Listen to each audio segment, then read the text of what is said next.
Peggy 18.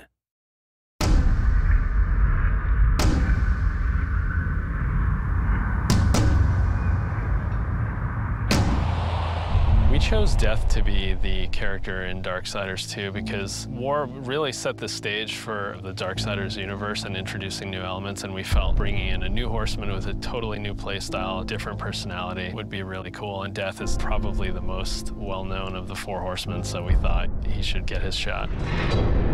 What makes Death different from War is almost everything about him. The way he expresses himself, the way he talks. I have an offer in mind. The way he handles business on the battlefield, and the way that he gets around. It's much more feral, more animal-like.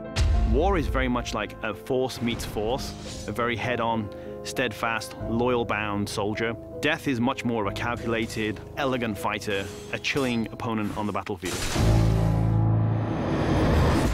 His traversal has definitely improved. It's a lot faster, more responsive, and so is his combat.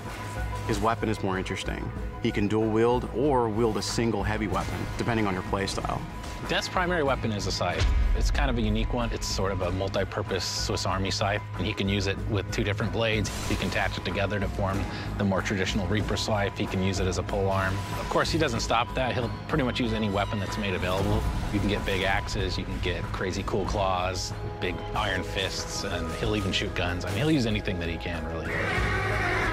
The main improvement from Darksiders 1 to Darksiders 2 was depth. We wanted to make the game more involved. We wanted to have more context. We wanted the player to really feel like they're in a real world with people living there, stuff going on, things going on.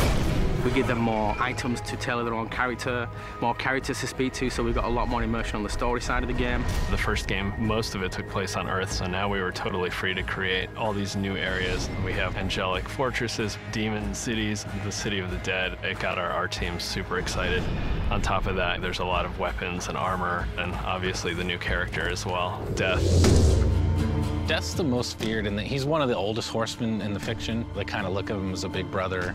He's feared just because when he really gets down to business, he is the death dealer. That's sort of his thing. He wears his mask as an executioner's mask. That's his trade, that's his business. He takes people down. He doesn't wait for things to happen, he causes them to happen, so it's a much more aggressive style of game and a more aggressive character. I mean, I guess it's all wrapped up in his name, right? War implies some conflict, but Death's the final end. Who doesn't fear that? A few words describe Death: cold and calculated. Agile, both in the way he fights and the way he deals with situations. My favorite word to describe Death is definitely arrogant. He's an opportunist. If I could describe Death in one word, it's probably badass.